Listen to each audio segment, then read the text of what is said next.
Hi and a very good day. My name is Nurul Izzati binti Abdul Hamid and this will be my oral presentation video on nutritional management for type 2 DM with pregnancy. So for the case that we received is about Mrs. X, who is a 32 years old woman who works as an admin assistant with normal working hours for 5 days per week. And her pregnancy status is currently at T3, P2 at week 15, which means that she is currently on her third trimester. And for her medical history, she has had GDM during her first and second pregnancy. However, she developed type 2 DM right after her second pregnancy. Moving on to her anthropometric measurements, patient's height is 161 cm with current weight of 73 kg, while her pre-pregnancy weight is 70 kg. This shows that patient has gained 3 kg of weight in her 15th week of pregnancy. While her BMI is at 27 kg per meter squared, her pre-pregnancy BMI, which shows that she is overweight. So based on her pregnancy weight gain chart for pre-pregnancy BMI overweight, so patient has gained weight more than recommendation. So this shows that she needs to control her weight gain in order to achieve a normal weight gain in the recommendation. So it's very important for us when doing intervention to show her this chart so that she can understand better. So for her biochemical data, her fasting blood sugar level shows higher reading together with her HB1AC level, which also shows higher reading, and her SNBG level also shows uncontrolled blood sugar reading. This shows that patient condition of DM type 2. Next, for her hemoglobin level shows lower reading. This is very common condition for pregnancy women, because due to the maternal to fetus iron transfer, which will frequently decrease the iron reserve of maternal patients. Next, her fructosamine level is in higher range. Okay, so fructosamine is a glycated protein in blood, which is very important during pregnancy because the glucose and insulin needs of mother and fetus rapidly change during gestation. It is noted that patient is currently on two different types of insulin, which is atrapid 8 unit TDS and insulatard at 10 units ON for her DM condition, and also she is taking oral antidiabetic agent, which is glucophage metformin 850 mg BD. Other than that, she is taking a multivitamin supplements during pregnancy, which is Obimin. For her food and nutrition history, based on her diet recall, her estimated energy intake is from 1,500 kcal to 1,600 kcal in a day, with 13 exchange of carbohydrate, and the distribution is 50 to 51% of carbohydrate, 15 to 60% of protein, and 30 to 33% of fat.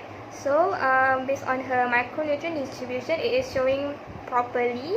However, her carbohydrate distribution is improper, which is for 3 exchange for breakfast, 4 exchange for lunch, 1.5 exchange only for afternoon tea, 4 exchange for dinner, and 1 exchange for supper.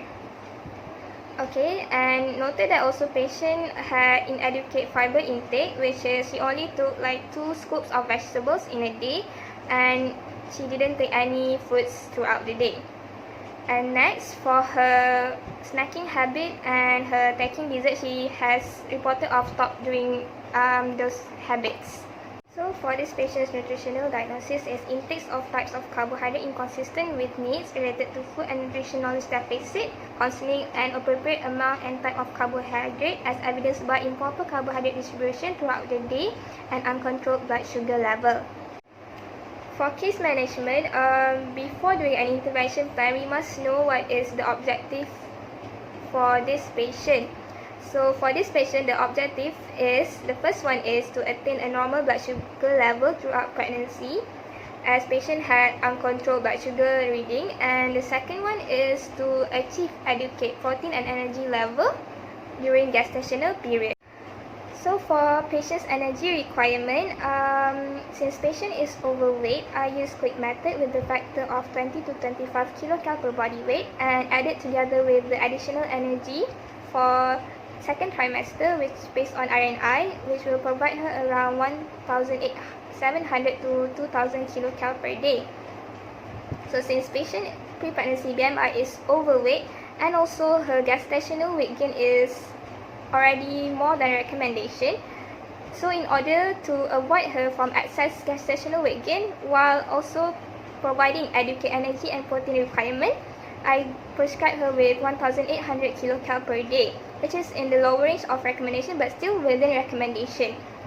Okay, so while comparing with my previous case management, I've managed a GDM case, but the pregnant mother had normal BMI and also her gestational weight gain is within recommendation. So the energy requirement for that patient will be 30 to 35 kcal per body weight and added together with the additional kilocalorie requirement during her third trimester.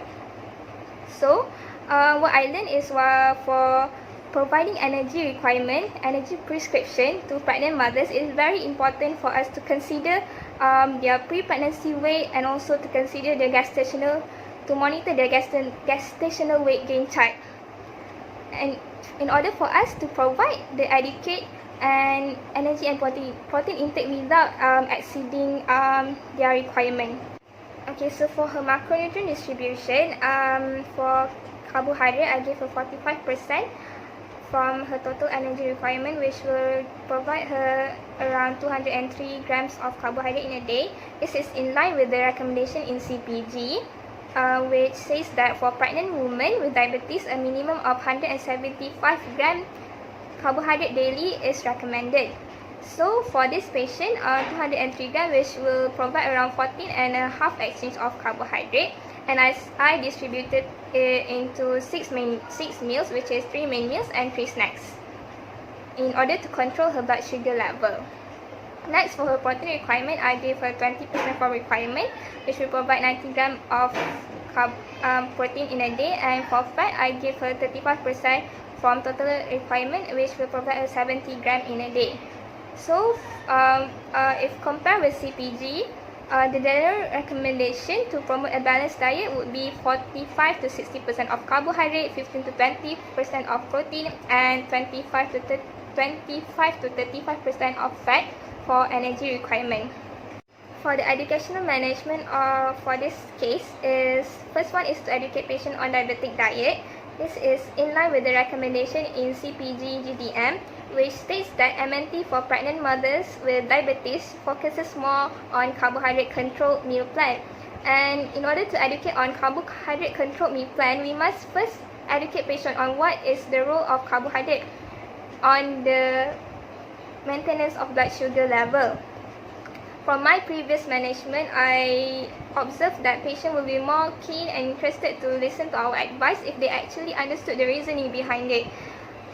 So it's very important to educate patient on how their diet actually affects their health, and for this case, how her carbohydrate intake will affect her blood sugar control and also her pregnancy outcomes. Next is also to educate patient on sources of carbohydrate, which is not only include sugar and rice, but also include starchy fruits, starchy vegetables, fruits, and also legumes. And next is also to educate patient on types of carbohydrate, which are simple and complex carbohydrate, and to advise patient to lessen intake of simple carbohydrate as it will spike up their blood sugar level instantly. And also to educate patient on carbohydrate exchanges, while with providing patient with a meal plan on how to distribute the carbohydrate intake in a day according to carbohydrate exchanges. According to CPG GDM, monitoring of total carbohydrate intake using grams, exchange list, and household measurement is very helpful and practical for women to comprehend and follow. Next is to encourage patients to take small and frequent meals with 3 main meals and 3 snacks in a day, which can also help to control her blood sugar level. Next is regarding her fiber intake. It is to encourage her to increase her fiber intake to 3 servings of vegetables and 2 servings of fruit in order to fulfill her fiber requirement. So explain to patient how fiber helps to slow down the increase of blood sugar level. This is what I've learned from the previous management on fiber intake, since the previous patient also had low fiber intake. Next is since patient is on insulin injection, it's very important to educate patient on the correct insulin timing according to their meal times.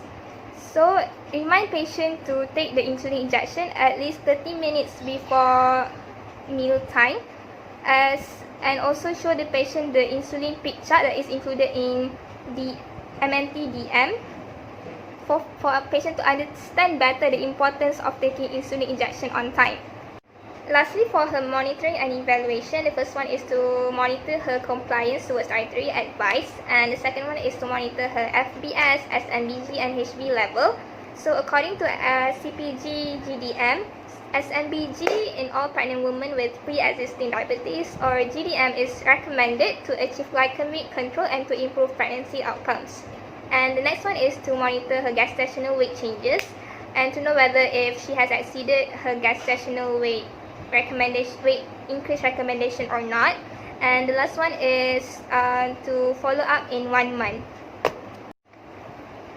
For my evaluation of while managing this case, I am confident in managing this case because previously I've also managed a GDM case. But the difference is that only the previous pregnant mother was with normal BMI, and this pregnant mother was with overweight pre-pregnancy BMI, and also her gestational weight gain is over recommendation.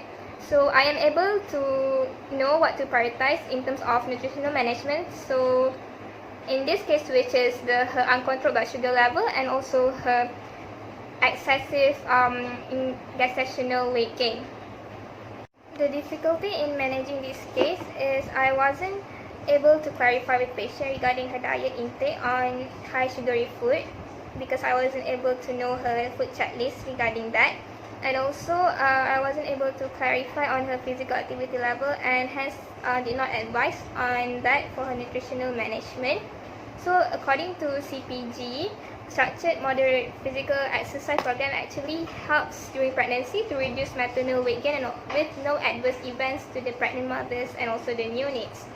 And in the future, if I were to handle a similar case, I will follow the ADIME steps, which for the first one which is the anthropometry.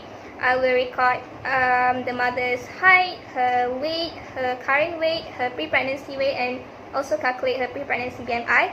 And based on her pre-pregnancy BMI, I can refer to the chart to know whether her gestational weight gain is within recommendation or not. And next, for her biochemical data, I will check on her FBS, her HB1AC, and her SNBG, and also her HB level. And I will explain to her the biochemical data that will reflect what is her current condition right now. And next, for clinical symptoms, I will check whether she has any hypoglycemia symptoms or hyperglycemia symptoms, and also if she had morning sickness or whether she had good appetite or not. And then also check on her physical activity level.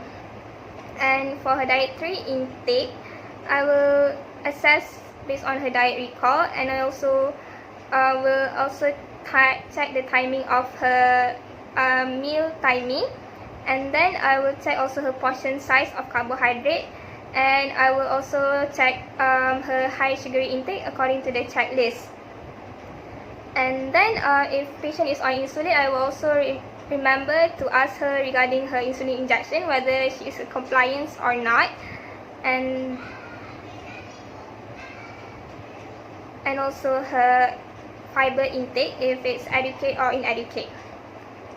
And next, on her dietary advice, I will always remember to provide with educational material in order to help her understand better and help her when she's at home as a reference.